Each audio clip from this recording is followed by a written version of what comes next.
match. Marami ang nasa lanta ngayon ng bagyo at baha. Maybe we can use this moment or this opportunity to raise funds. Para sa sundukan, para maganda. At para medyo marami-rami ang ma-raise natin. At nang tanungin kung kailangan pa ba mag-practice. Charity boxing match, kung magkasakitan, konti lang yan. Unless, lakas lang na loob yan.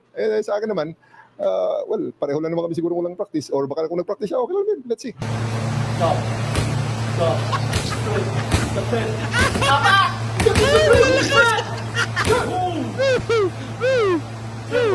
Atay na.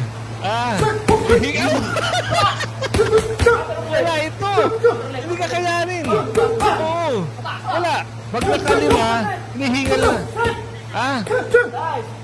Wala na. Hiningal na. Ang hilig kasi malagot. Lakas. Grabe, Grabe. Yes.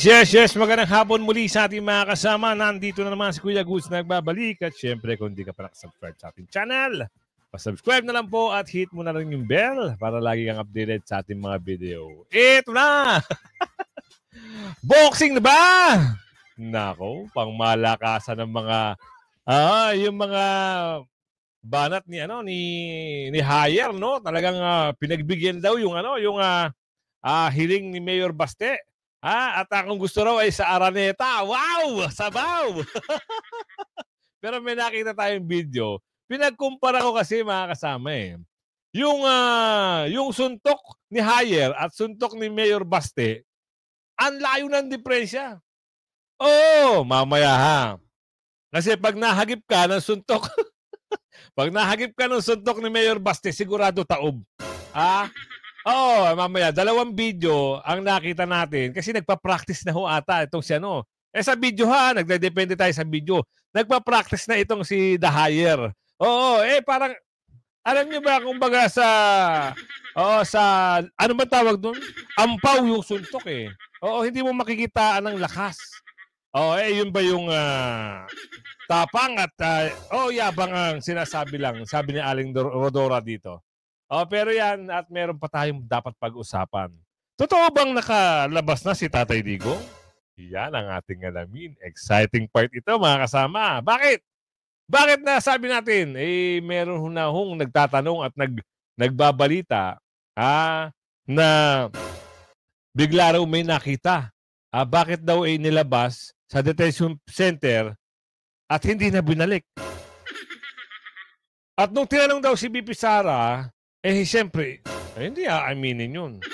Saktong-sakto naman, ang usapin na ito, patungkol sa interim. At saktong-sakto rin, meron silang, parang sa Korea, merong event sa Korea. Sana doon dalhin, si Tatay Digong. Pero hindi mo natin sasabihin, abangan natin sa dulo ng ating video. Pero siyempre, nakalike ka na ba? I-like nyo muna yung video. Para maganda-ganda, share mo na rin at subscribe ka na rin, hit mo yung bell para lagi ang update. At andyan yung join button. Pwede kang sumali sa ating komunidad, no? Join ka lang at ikaw nang bahala. Eto na! Hindi pala si Duterte ang pinasaringan ni Trump. Sino? Alamin natin dito sa mga usapin dito. Kasi di ba nung nakipagpulong ito si Bungit-ngit, akala ng iba, nagtawanan pa nga yung mga bulager Dahil daw pinasaringan daw si Tatay Digong. Huwag kayong magsaya. Ito ang balita. Misleading ang headline ng maraming mainstream media ngayon ang katotohanang si Trump ay hindi binasag, si Duterte, hindi sa kagaya ng pagbanggit sa quote ng Philippine Star. Ating linawin ang issue. Sa isang artikulo ng philstar.com na isinulat ni Jen Mangalos, matapang na ipinalabas ang headline na nagsasabing, hindi nila alam ang ginagawa nila, Trump binasag ang diplomasyang panahon ni Duterte. Talaga namang nakakalito at napakabigat pakinggan, ngunit narito ang problema. Ang quote na ito, hindi pala tungkol kay Duterte. Si Trump ay nagsasalita patungkol sa kanyang paboritong target, si Biden, at posibleng pati si Obama. Yun naman pala. Sa oras na yun sa pag-uusap, ang tinutukoy ni Trump ay ang nakaraang administrasyon ng Estados Unidos. Hindi sila magkasundo sa kahit sino, hindi nila alam ang kanilang ginagawa. Isang klasikong pahayag ni Trump na nakatutok kay Biden, hindi sa mga lider ng ibang bansa. Tama. At wala itong direktang atake kay Duterte. Ngunit, may parte ng artikulo na nagsasabing maaaring tinukoy ni Trump ang pagkukulang ng administrasyon ni Duterte, at ito ay maaaring totoo. Wait. Wala namang pagkukulang yung administrasyon. Kinulang yung taon. Pero walang pagkukulang si Tatay Digong. Luzon, Visayas, Mindanao, big ticket project. Sinamahan pa ng pandemic. At gumanda ang bansa. Nawala yung mga dorobo, yung mga gumagamit ng candy, nagsusukuan, yung mga nagbebenta ng candy, hindi natin makita kung nasaan, o nag-ibang bansa na ata, o nag-ibang planeta. Maganda ang pamumuno. Pero yung tinutukoy dito, binira daw si Tatay Digong ni Trump. Wow! Kwento niya sa unggoy. Baka magkaintindihan kayo. Ngunit ito ang problema. Ang headline at ang unang mga linya ng artikulo ay binigyan ng bigat ang isang quote na hindi naman pala tungkol kay Duterte. Kaya nga ito ay isang misleading headline. Tama. Hindi pwedeng mag-umpisa ng kwento ng ganitong akusasyon maliban na lamang kung ang ebidensya ay sumusuporta dito. Sa kasong ito, wala ito. Mahalaga ang mga facts.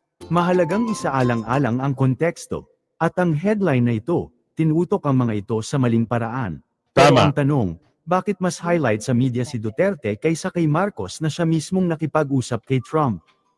Bakit si Duterte ang mas pinag-uusapan? Simple lang ang sagot, nabigo si BBM. Hindi niya nagawang maging proud ang mga Pilipino. Imbis panlaman sa sikmura ng mga Pilipino ang dala niya, pag-uwi, ang bitbir ay mga bala, kagamitang pandigma at pagkalugi. Yun ang nabalitaan natin. Mantakin nyo eh. Gusto magkaroon ng pagawaan ng mga... Ang pangit, no? Mapapag-initan lang tayo ng mga karating na bansa. Bakit nyo ilalagay yan dito? Anong plano nyo? May plano yan eh. Saka lugi tayo. Hindi naman tayo libre visa. Dapat nakipag-deal ka, na maging state na lang ang Pilipinas. Doon papayag pa. Ang iilan. Sabihin natin nakararami. Kahit ako papayag ako mga kasama. Halimbawa, kunin ng Amerika tayo, state. Wala tayong visa at pwede ka makatrabaho doon sa ibang bansa. Sa Amerika, yung mga state ng Amerika, pwede. Gagawin mo lang trabaho. Yun dapat. Pero eto, lugi at mga hindi magandang balita, wag na ho tayo dyan. Eto na! Gusto niyo ba makakita ng bardagulan? Kung kayo ang bibigyan ng... kung kayo ang papipiliin, kanino? Parang maganda to kung halimbawa talagang magkaroon nga ng isang sagupaan sa ibabaw ng ring. At doon naman, yung kailangan, yung rules, walang aarestuhin pag nalamog ang muka. Walang mamamwersa pag nalamog ang muka.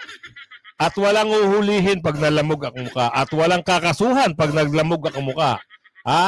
Baka kasi pag nasuntok ka sa kaliwang pisngi, posasan mo na ito si Mayor Baste. Wag ganoon. Total naman diba, sabi mo, ipapayag ka para sa sa for a cause. Yan na. Nagpa-practice na. Sa bagay, nagpa-practice ka din naman. Mamaya, bibigyan ko kayo ng isang slide kung saan talagang ang suntok ng isang partido malayo doon sa isang partido. Pasok natin yan maya-maya. Pero ito muna yung balita na dapat yung malaman.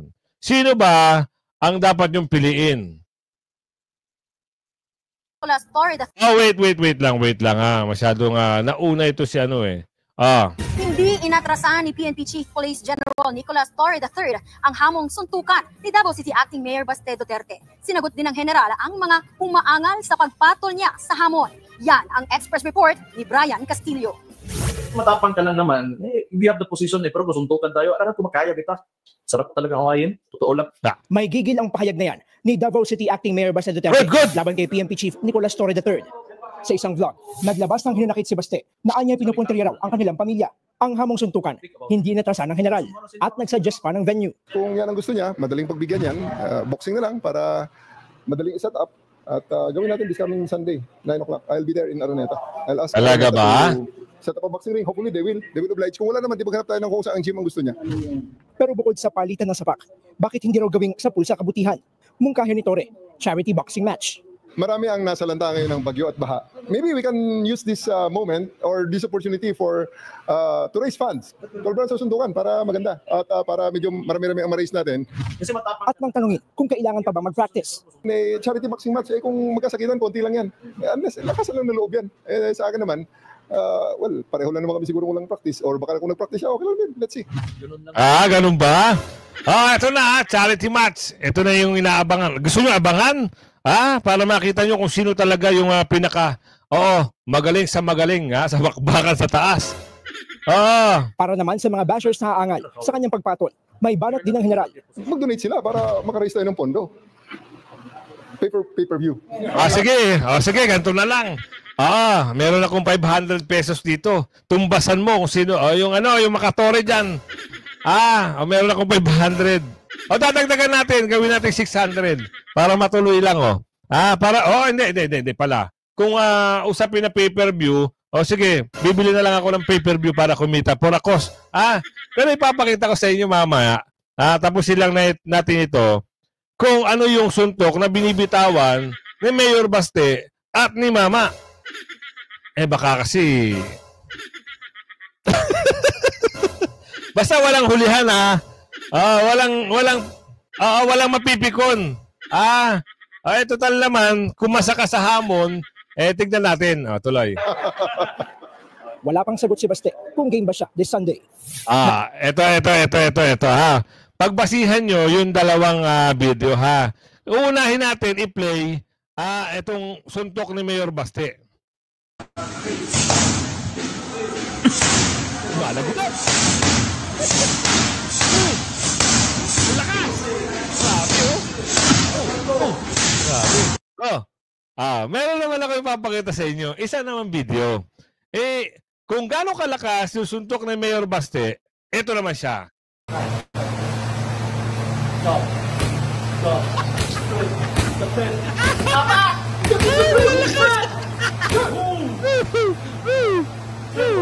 Atay na.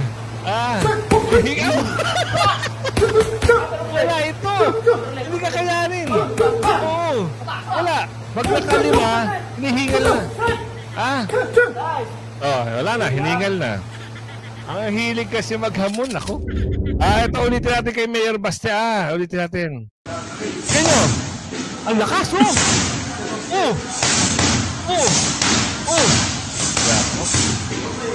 Grabe.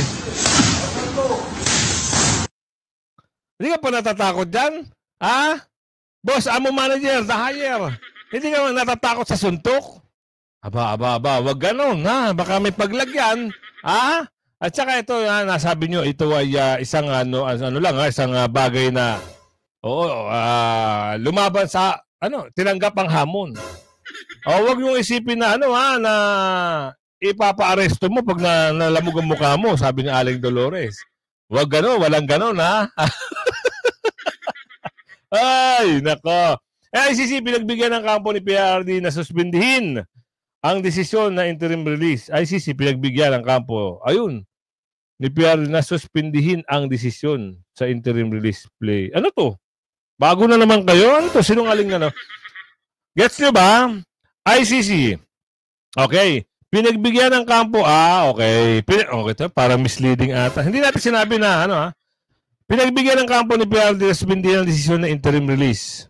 Tapos, dapat tinanggal yung ICC. Wag ganun. Yung tamang lang. Tapos ang balita, ito. Pinagbigyan. Natural dapat kasi wala namang kaso Diba?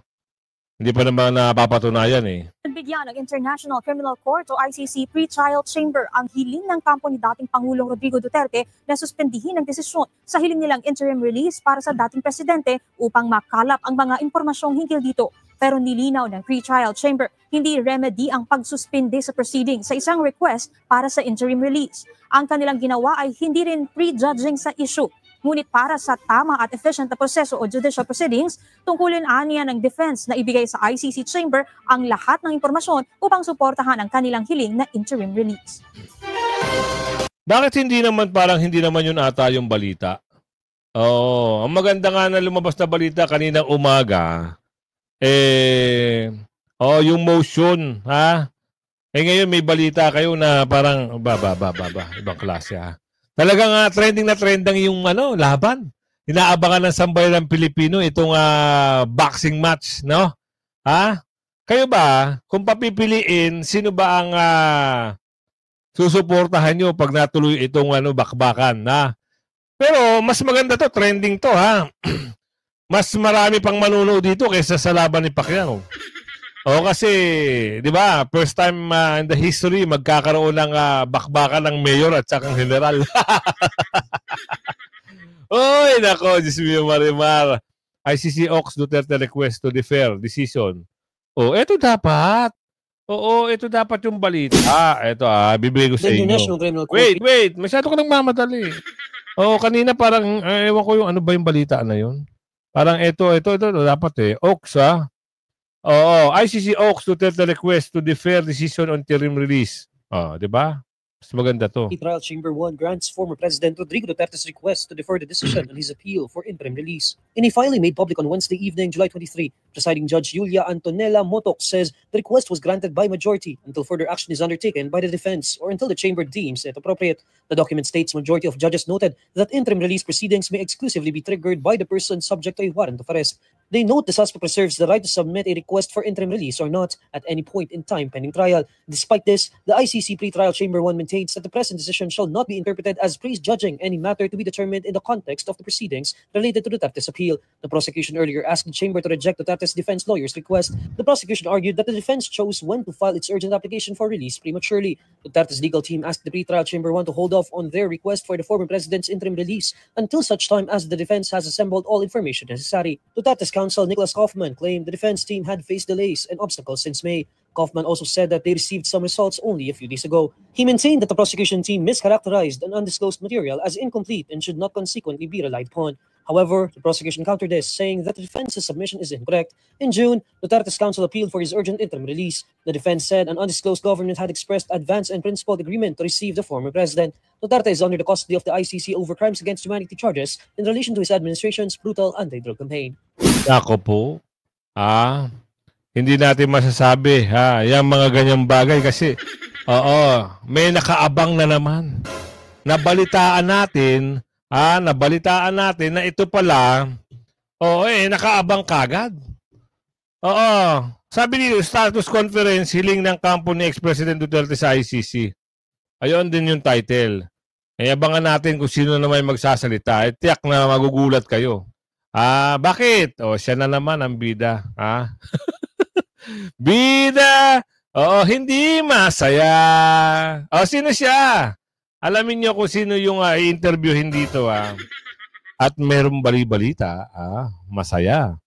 Talagang nakalaya na ba si Tatay Digong? O talagang itinatago ang paglaya ng Tatay Digong? Eto, pasok. Mukhang material. Oo. Importante itong punto ng depensa nila. Oo. So abangan na lang natin kung kailan yung desisyon na yan. Na sinasabi mo, mabilis naman dapat. Pero nasa mga balita din na caught off guard si VP Sara Duterte sa The Hague. May nagtanong sa kanya kasi may mga kumakalat po na reports ngayon na nakalabas na raw ng detention facility ang dating Pangulong Rodrigo Duterte. Pero si VP Sara, nung tinanong, tumanggi po siyang sagutin na oo, hindi. Ano po ba talagang balita dito? Nakalabas ba talaga ng detention facility ang dating Pangulo?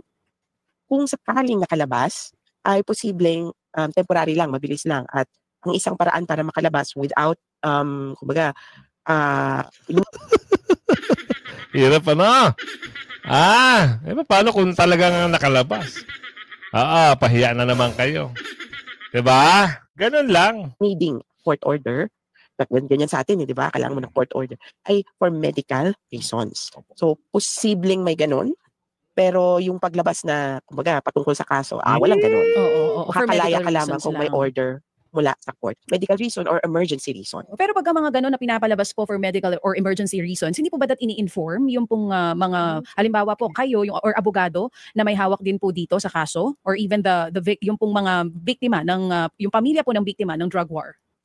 Depende yan. Hindi naman sa lagi. Lalo na, naalala ko yan yung pwede bang magkaroon ng medical bulletin to kay Duterte. Alam nyo, hindi nila gawain yan. Lalo na, sa totoo, ang kanilang konsepto ay, the information is not ours to give. It is the detainees. At yung detainee, kung ayaw niyang ibigay yung impormasyon, kung ayaw magka-status bulletin, medical bulletin, edi wala. Kaya, kung sa mga nanghihingi niyan, balik tayo kay Duterte. Kung pumapayag siya, ipapakalat yan ng ICC o kaya ng defense. Pero kung hindi siya pumapayag, edi talagang hindi lalabas yung patungkol sa anything tungkol sa kanyang medical condition. Hindi magsa-status bulletin yung parang, ito na, okay naman itong, parang mati-defensive ba? Ito picture nung nung sinasabi yung butot balat na, hindi naman. Hindi ganyan yung ICC. Tuloy lang sila kasi, kumbaga may doktor doon na sasabihin na okay yung tao namin. Narinig ko din naman galing sa Duterte family. Okay siya, glowing. Narinig ko ba yung kanina ko ba narinig? Glowing, pero pumayag. Hindi okay. Galit ka. Okay si Tatay Digong. Relax lang kayo. Saka galingan nyo yung yung pakikinig nyo kasi hindi nyo malaman. Baka mamaya nandun na sa ibang bansa Tatay Digong. Wala kayong kalam-alam. Talagang hindi natin sasabihin sa kanila mga kasama na si Tatay Digong ay palabas na. Umingay dyan, Kuya Goods! Umingay dyan! Sisikreto lang natin Konting-konti na lang at magsasaya at magbubunyi na tayo. Opo. Okay, sige. So, Attorney Chrissy, kumbaga ang importante po doon sa mga main case, tsaka sa proseso, dapat talaga maimpormahan ito pong prosecution at ang mga complainants dito. Yan po ang pinaka-importante. Bagamat kaninyo may mga pag-agam-agam o pangamba, pero hindi naman po pwedeng maglabas ng desisyon o anuman pong major po na usapin dito nang hindi kayo na bibigyan ng informasyon. Yes, Manong Ted. Yun ang importante dyan. Sige po, so attorney, muli kaming tatawag para po sa update dahil nga ito pong... galingan nyo kasi para meron kayong idea, meron kayong ikwento, sa mga, tawag doon? Mga taga-sugid nyo na mga, naniniwala sa inyong mga taga-mountain, galingan nyo ang pagsubaybay. Kung totoo bang nandyan pa sa loob ng facility si Tatay Digong. Nakalaya na. Kami ay tahimik lang, pero masaya dahil may good news. Yung good news, yung motion, nag-grant na. So, konti na lang, sasabihin na lang natin yan sa mga susunod na panahon, At sabi nga ng nakararami, ang pagbabalik, ay nalalapit. Kasi alam nyo mga kasama, ilang buwan din na si Tatay Digong ay, alam nyo yun, hindi natin wala tayong, yung appearance niya ba sa social media at sa stream media, hindi natin nakita. Diba? Kaya namimiss siya ng sambayan ng Pilipino. Totoo nga naman, kamismis naman talaga si Tatay Digong. At doon sa mga nagsasabi na pumayat, natural yung yun. Bakit? Sa ibang bansa hindi pinapataba ang pasyente. Pinapapayat yan para makita at lumabas yung mga pwedeng maging sakit. Kasi alam niyo pag mataba ka, prone. Sorry malapit ka sa sakit pag mataba ka. Siyempre, kailangan mong maging i-tone yung katawan mo, maging healthy ka kahit kapayat. Diba? Tignan nyo sa ibang bansa, lalo na sa Korea. Ang mga tao doon, bihira ka makakita ng mga obese o malalaki. Kasi nga, tama lang yung kinakain nila. Mas maraming protein ang kinakain nila kaysa sa carbs. Alam nyo ba ang carbs? Naku, yan ang pinagmumulan ng samot-saring sakit. Yan ang katotohanan. Kaya, kayo iwasan nyo yung napakaraming kanin. Iwasan nyo at kung pwede, i-track nyo yung pagkain nyo. Mas maraming protein, mas okay. Pero hindi naman sobrang yung to the point na o-over kayo sa calories intake nyo. So, aral-aral din para mapangalagaan nyo yung katawan nyo. Ganun lang, kasimple. Ano pa yung mga dapat yung malaman? Ito na, failure to deal. Bakit? Paano nasabing failure to deal? Ito na, sila magpapahayag. Totoo nga naman di ba? Ano nangyari? 1%? 1% lang, ilang milyon ang inubos nyo dyan sa Amerika, tapos yan lang ibabalita mo. Tapos meron pa kayong deal. Maglalagay pa ng pagawaan ng trade deal na ito, itong negosasyon na ito sa palagay ko was a failure, no? Kasi ang nakita natin dito is masyadong favorable, no, sa Estados Unidos yung naging outcome ng negotiation.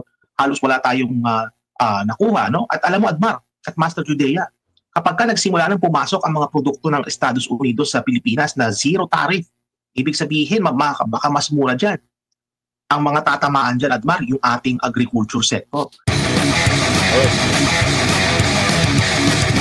President Ferdinand Marcos of the Philippines is just leaving the White House with all his many representatives. Gusto ko yan, with all of his many representatives. Biruin mo, gumastos tayo. Magkano bang pamasahe doon? Tama. Maraming mga representative. Kasi negosasyon yan eh. Di ba? Latagan talaga ng bangkaan ng mga brain cells. It was a beautiful visit. And we concluded our trade deal whereby the Philippines is going to open with the United States and zero tariffs. Ibig sabihin, kung galing sa kanila po yung mga produkto, nag-import tayo mula US, abay, wala pong dagdag na tax. Zero ang taripa. Ibig sabihin, mura yung mga chocolate galing sa galing sa Amerika. Hindi ko alam kung mura ba talaga, pero walang hindi papatungan. The Philippines will pay a 19% tariff. In addition, we will work together militarily. Ito agad yung kapal ito. It was a great honor to be with the president. He is a highly respected in his country. Ito ako, di ko alam kung nagsasabi ba siya ng totoo dito, ng uuto, kasi sa survey wala eh. He's also a very good and tough negotiator. We extend our warmest regards and to the wonderful people of the Philippines. Dito tayo ulit agad sa side ni Marcos Jr. Kinumpirma ni President Marcos Jr. yung anunsyo ni na from 20% ginawa itong 19%. At ang tawag niya dito, Doc, is significant. I-quote ko lang siya. We managed to bring down 20% tariff rate for the Philippines to 19%. 1% might seem like a very small concession. However, if you put it into real terms, it is a significant achievement. Nilinaw din ni Marcos na hindi lahat ng mga produkto naman mula sa Estados Unidos na pumapasok sa Pilipinas ay magkakaroon ng zero tariff. Baka exempted dito sa zero tariff yung Alaskan king crab. Sabi niya dito, there were certain markets that they asked to be opened. One of the major areas is automobiles. Because we have a tariff on American automobiles, we will open that market. Sinabi rin niya na magdadagdag din ang Pilipinas ng pero ito import eh. Mag-aangkat tayo ng mga produkto mula sa Estados Unidos. Sabi niya dito, the other side of that is increased importation from US. Good news ba yun kung tataasan yung importasyon natin sa US? For soy products, wheat products, pharmaceuticals, medicines, para gawing mura ang gamot natin. Doc, anong masasabi mo rito? Alam mo, Admar, I was very disappointed dyan sa naging outcome ng negosasyon na yan. Kasi going into the negotiation, I was quite optimistic dun sa magiging outcome. Kasi bakit ako naging optimistic dyan? Yung mga kapitbahay natin, Vietnam, Indonesia, they were able to get a good deal. So, bigyan ko kayo halimbawa, yung initial reciprocal tariff na impose ng US, yung threat nila sa Indonesia was 32%. At inanunsyo, nito lang, I think it was today, yung actual na taripa, yung actual na reciprocal tariff, inaibaba sa 19%. So, ang diferensya nun, in menos na 13% yun. So, sabi ko ba, yung Indonesia, they were able to get a good deal, naibaba nila yung taripa. Vietnam, ganun din. Vietnam, ang banta sa kanila ng taripa was 46%. Naibabain nila ito to 20%. So 26% ang... Kita nyo mga kasama. From 46, ginawang 22. Kalahati, almost. Tapos doon sa Indonesia, from 32, ginawang 19, almost kalahati rin. Tayo... Diyos ko po, Mariman. From na 20%, 1%. Ganyan, anong nangyari? Nauto o uto-uto, sabi ni Aling Ledesma. Bakit ka pumayag? Akala kasi, ako kasi naghahanap kasi ng kakampi, mga kasama. Sabi ni Aling Dorora. Naghahanap ng kakampi, di ba nga sabi niya nga doon sa video? Akala naman, kakagat, sa sumbong. Sabi ni Donald Trump, sabi ni President Trump, in good terms sila ng China. Isang sampal yun sa'yo. Wag na kayo mag-isip ng kung ano-ano pa. Ayusin nyo na lang yung problema. Diba? Hindi yung anak ng bugi, nagmamatigasa, wala namang gamit pang himpapawid. Wala namang gamit na maraming pang... Ilang milyon, ilang milyong populasyon ang China at ilang milyong populasyon ang Pilipinas. Mag-isip nga, kahit sumain mo na sumain. Kahanap ka kayo kakampi, mas malayo pa sa ilang oras ang biyahe bago makapunta ng Pilipinas. Pag pinaliparan kayo ng wala na, ang Pilipinas lusaw na, paparating pa lang si Superman. Walang isip, sabi ni Aling Nodora. Oo, hindi marunong mag-analisa. 'Di ba? Isipin niyo muna kasi kung sino nagbenta ng sinasabi niyo pinag-aagawang bagay na 'yan. Bakit ayaw ibigay? 'Di ba? Baka binenta na noon pa. Ayun ang imbestigahan niyo. Baka kaya nagmatigas kasi meron nagbenta. Sino nagbenta? Sabi nung nakakarami si ayun lang. Baka nga totoo. 'Di ba? 'Di ba? Tanong lang 'yun Baka nagbenta si Aw-Aw o kaya ayaw na bitawan nitong China. Yung pinag-aagawan yung isla. Hindi naman mapapakinabangan ng sino ba makikinabang diyan? Hindi niyo nga mapaayos yung mga nasa squatter 'Di ba? Bigyan niyo muna ng bahay yung mga nasa squatter saka kayo magaganyan-ganyan kasi isusubo niyo lang sa problema ang mamayang Pilipino pag nagkataon. Tapos sasabihin nyo, kailangan lumaban. No way. Kayo ang kumikita, kayo ang kumukurap, tapos isa sa taong bayan ang ipapain nyo. Wow! Nako Ayan, kung umabot ka sa video natin ito, palagi share ang video Hanggang sa muli, bye-bye! Boxing na!